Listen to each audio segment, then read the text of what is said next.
Salut à tous et à toutes, donc bienvenue dans cette nouvelle vidéo. Donc aujourd'hui c'est une vidéo vlog. Donc je vais vous expliquer vite fait ce que c'est une vidéo vlog. Donc une vidéo vlog c'est une vidéo blog.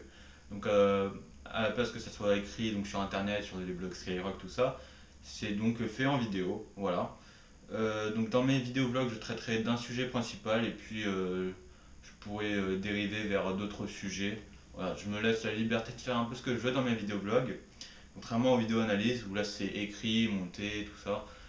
Vidéo vlog ça se fera un peu plus facilement. Donc pourquoi faire des vidéos vlogs, c'est la première raison, c'est que mes vues baissent de plus en plus et parce que je peux pas sortir des vidéos régulièrement. Donc avec les vidéos vlogs ça sert beaucoup plus vite et je pourrais sortir des vidéos un peu plus régulièrement. Bien que j'ai les étapes du brevet en ce moment, donc il faut que je révise un peu.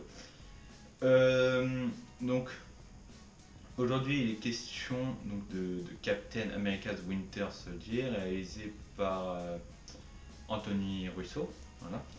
Euh, Pas un réalisateur très marquant, il n'a pas fait grand chose. Hein. Enfin, rien qui m'intéresse en tout cas.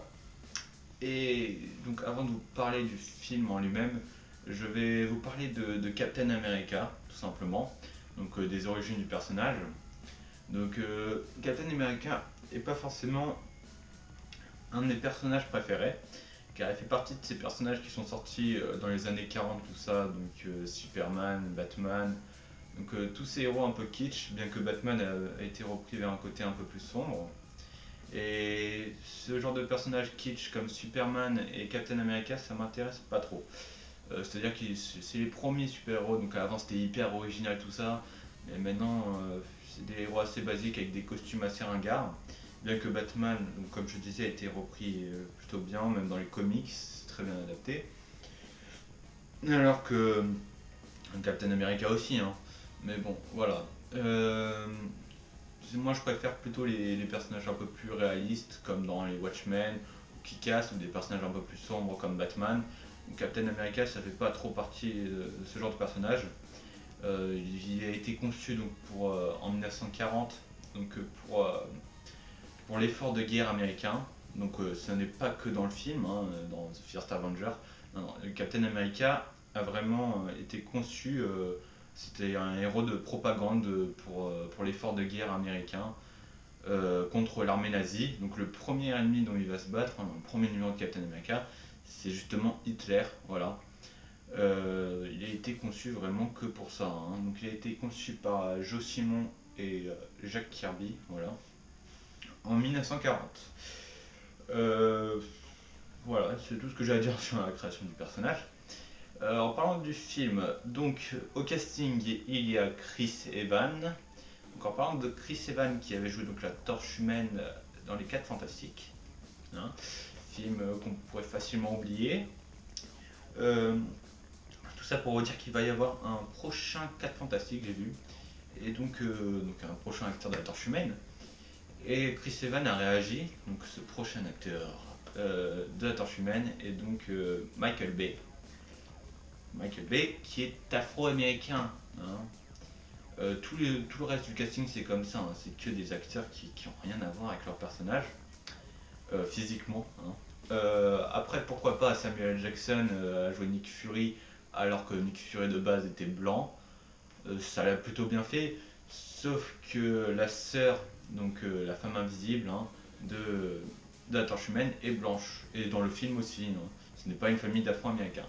À part s'il a été adopté ou je sais pas, génétiquement modifié, enfin c'est possible aussi qu'un noir ait une sœur blanche, je sais pas. Ouais, je trouve ça assez spécial. En tout cas, Chris Evans a réagi plutôt bien que Michael Bay fasse la Torche Humaine. En tout cas, les fans sont vraiment très déçus du casting. Moi, je suis pas fan des 4 Fantastiques de toute façon. Je pense pas que c'est un film que j'irai voir vu le casting. Bon, je sais qu'on peut pas dire ce qu'on veut tant qu'on n'a pas vu, mais ça me donne pas du tout envie. Donc pour le reste du casting, Scarlett Johansson, donc qui joue la Panthère Noire ou la Veuve Noire, Panthère Noire. Bon, Black Widow, voilà, en anglais c'est plus simple. Euh, Scarlett Johansson, il y a beaucoup de choses à dire sur elle. Hein. Fantasme numéro 1 des geeks, je pense. Enfin bref. et Samuel L. Jackson, que j'en avais parlé dans mon ancienne vidéo, qui a été l'acteur de Mace Windu, et donc le négrier dans Django. Il a fait encore plein d'autres films, je pourrais pas tous les citer. Voilà. Donc au niveau de la performance des acteurs, c'est plutôt pas mal. En même temps, on leur demande pas beaucoup. C'est un film de super-héros, donc voilà, il n'y a pas de grande émotion à jouer, à part soit en colère, soit un peu content. Voilà, c'est tout. Mais bon, je s'en sors plutôt pas mal. Euh, voilà, au niveau du casting. Euh, alors, niveau scénario, pour tous les fans de comics, on savait déjà tout ce qui était le soldat d'hiver depuis le début, donc je vais pas vous spoiler. Donc en gros l'histoire, c'est compliqué de pas tout spoiler, mais bon. En gros Captain America est embauché pour une mission sur un bateau, puis ça va dériver vers un complot contre Nick Fury. Et voilà, donc le complot, ceux qui sont à l'origine du complot, si je vous le dis, ça va tout spoiler. Donc voilà tout. C'est un film, donc moi, ce que je pense du film maintenant, parce que je vous ai dit que j'aimais pas trop Captain America, mais ce que j'aime bien justement, c'est comment les films Marvel réadaptent les super-héros et de façon réaliste. Donc ceux qui ont mieux réussi ça, pour moi, c'est Christopher Nolan avec les Dark Knight.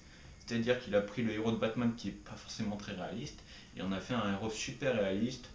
Mis à part le dernier qui n'était pas super, mais ça allait, c'est quand même un très bon film.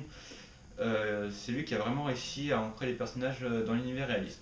Alors que Marvel, ils y arrivent aussi, mais ce que eux, avec Iron Man, tout ça, il y a quelques trucs qui me déplaient parfois. C'est assez mal expliqué. C'est un peu avec Iron Man, ça va parfois trop loin. Du style ferme ta gueule, c'est la science. Voilà, t'as pas besoin de comprendre pourquoi il arrive à faire tout ça. Il n'y a aucune explication. Et ce qui arrange moins le côté réaliste. Mais enfin, il y a plein d'autres trucs comme ça. Il y a des technologies un peu trop élevées pour un monde, pour essayer de, pour un monde aussi réaliste. Je m'emmène un peu. Oui, donc j'en étais. Donc les héros Marvel adaptés au cinéma. Mais bon, je trouve quand même qu'ils s'en sortent pas trop mal. Ils rendent le personnage un peu plus mature, bien qu'il exploite pas beaucoup non plus. C'est surtout une préquelle à Avengers Age of Ultron. Euh, donc sinon, franchement, il est pas trop mal. Je vois pas ce que je peux dire beaucoup sur ce film parce que c'est pas un film avec des grandes mises en scène, tout ça. C'est un film d'action où tu prends du plaisir à regarder. Il était beaucoup mieux que Iron Man 2 et Iron Man 3, excusez-moi, aussi Iron Man 2 et Thor 2. Je l'ai trouvé beaucoup mieux. Euh, Rien que déjà pour le scénario, tout ça. Ouais, c'est vraiment un film pas mal que je vous conseille. Je vois pas quoi dire beaucoup de choses de plus sur ce film. En tout cas, je vous conseille d'aller le voir si vous êtes fan de la licence Marvel et des films qu'ils produisent. En tout cas, ça m'a beaucoup donné envie de voir ce qu'ils vont faire avec Avengers 2 Age of Ultron. Ah oui, petit conseil, restez comme chaque fin de film Marvel, je m'y attendais, restez jusqu'à la fin du cinéma, jusqu'à la fin du générique, et vous aurez une petite surprise. Je préfère vous le dire, comme ça vous faites pas, comment on pourrait dire ça, vous faites pas enculer tout simplement. Euh, donc c'est une petite préquelle encore à Avengers. Bon, je vous dirai pas quoi non plus, mais vous aurez déjà compris pas mal de choses. Euh, donc voilà, terminé avec Captain America. Je vous laisserai avec à la fin un petit dessin de Captain America que j'ai fait moi-même. Vous me direz vos avis parce que voilà, j'aime bien le dessin, même si ça n'a pas trop rapport avec ma chaîne. Mais bon, on va en venir bientôt et je vais un peu plus parler de mes dessins aussi. Vous verrez, c'est le prochain projet, on va dire. Un projet assez gros. Au niveau des dessins. Mais bon, ça n'a aucun rapport. En parlant de ma chaîne encore, avant de clôture cette vidéo, je vais parler un peu vite fait de Bounty Hunter, très rapide. Donc pour Bounty Hunter, il y en a plusieurs qui se demandent qu'est-ce que tu branles pour Bounty Hunter, putain de merde. Pas grand chose. parce que je peux pas trop avancer là-dessus, j'ai plein d'autres choses à faire. Et puis ça me prend beaucoup de temps Bounty Hunter et donc c'est compliqué, c'est très compliqué. J'ai vraiment pas le temps pour avancer sur Bounty Hunter. Bon, quand même j'ai des bonnes nouvelles là-dessus. Je peux faire, j'ai déjà toutes les images du tournage de la bande-annonce. Ce qu'il me faut maintenant c'est des meilleurs effets spéciaux que les anciens. Donc voilà, je vais essayer de voir comment je peux faire. J'ai les voix aussi pour les bandes annonces. Vous verrez qui c'est. Hein. C'est deux voix, il n'y a que deux voix. C'est deux voix off pour cette bande annonce, vous verrez. Donc voilà. J'ai fait le tour de tout. Hein. J'espère que cette vidéo vous aura plu. Donc si vous avez aimé, je vous propose de liker. Je vous partage la vidéo, mais je m'en fous un peu. Bref, abonnez-vous aussi. Puis voilà, tout simplement. Et je vous propose de regarder mes deux dernières analyses et de me proposer des prochaines vidéos à thème, hein, pour mes analyses. Merci à tous d'avoir visionné cette vidéo et que la force soit avec vous.